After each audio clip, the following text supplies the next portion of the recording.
First, my name is Frederick Sterdivant. Fathers Among Men is an organization that me and my best friend started in 2016, and then we incorporated in 2018. And it was because we were both young fathers, and we looked around at our friend group, and a lot of us didn't have a network of individuals that were fathers to be able to learn from, work with, and to be able to just socialize the idea of fatherhood, because it's something new, something different. Because when I was young in high school and middle school, I got in a lot of trouble, a lot of different things, and so I had other people in high school that kind of kept me, even when they didn't have to. And so I always felt the need to want to give back. If you look at any societal ills, fatherhood or men actively being involved significantly impacted. So you look at the numbers. When fathers are involved, teen pregnancy rates go down, teen dropout rates go down, interactions with police go down.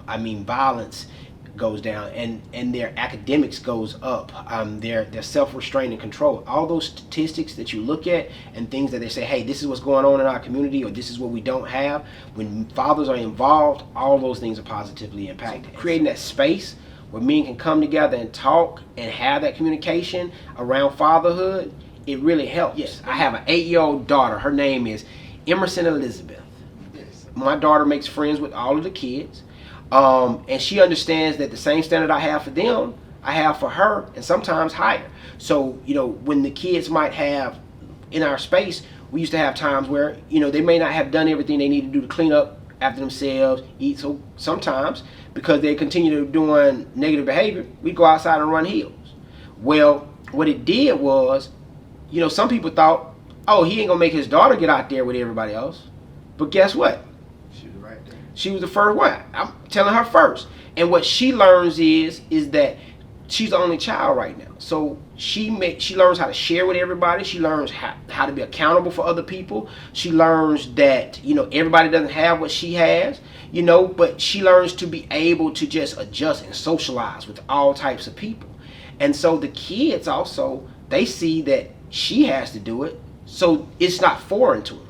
I'm gonna send her first, and so when she's running up the hill, guess what? They're like, well, I guess if he made his daughter do it, he's not going to give us a break, right? For me, I feel like it helps my daughter be more rounded, because she's seeing more perspectives. She's learning more people. But for them, I think that helps them see that, hey, he cares about his daughter, but he treats us the same way. So, I'm showing them that I care about them as much, because it's important for any parent to build a network around their children. Because what happens is sometimes a lot of parents let their children build their own networks. Is that anytime you want to go to a problem to try to fix it, you need an immediate solution and a long term. And so that's how we got into mentoring as well. What I hope is that they see how important it is for our men to be involved in all aspects of our community.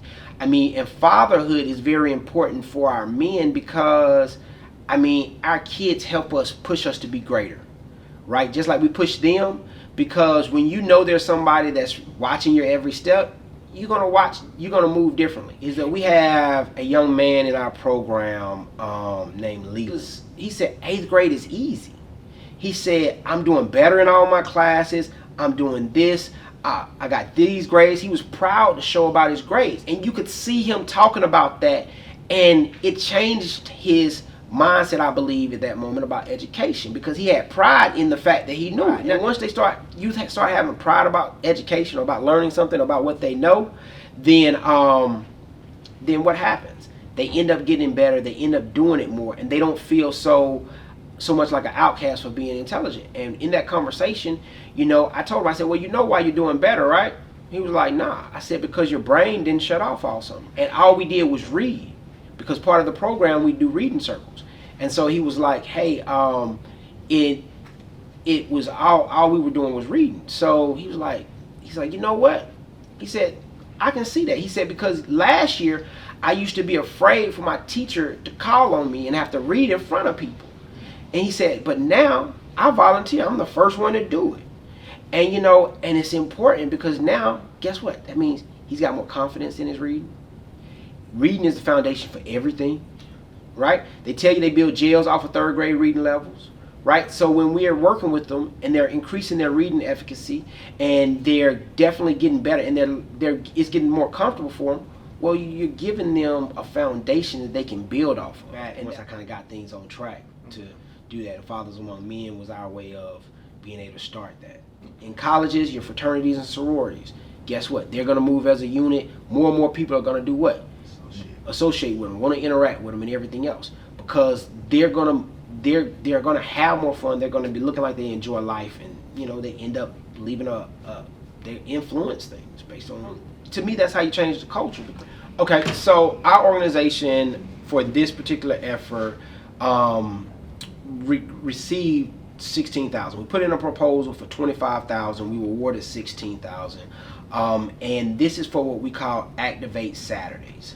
So I'm happy about it, right? Because any grant or funding we receive helps make an impact. But my organization was in partnership in that reward, though. We're part of an organization called the Heart of Georgia Advisory Council. And that Heart of Georgia Advisory Council is a new organization that is built off of several other organizations that are coming together, trying to develop that synergy, kind of like what I spoke to earlier. So what we plan to do with Activate Saturdays is first and third Saturdays in the fall and the spring, we plan to do activities for our youth. We're trying to focus on about 25 youth that we do activities for, so that they can have a regular, consistent events going on. And so what we want to do is spend 4 to 6 hours on a Saturday keeping them involved and engaged. We want to create a mentoring program that's structured based by cohorts, right? Because we think that that's the best way. Like, if you look at the money that's spent in law enforcement, that's great, and not ever to speak anything against that. But if we took the money, several $1 million, right, and put it in paid mentors to be a full-time mentor to, say, 20 kids. So that's where we want to move forward to.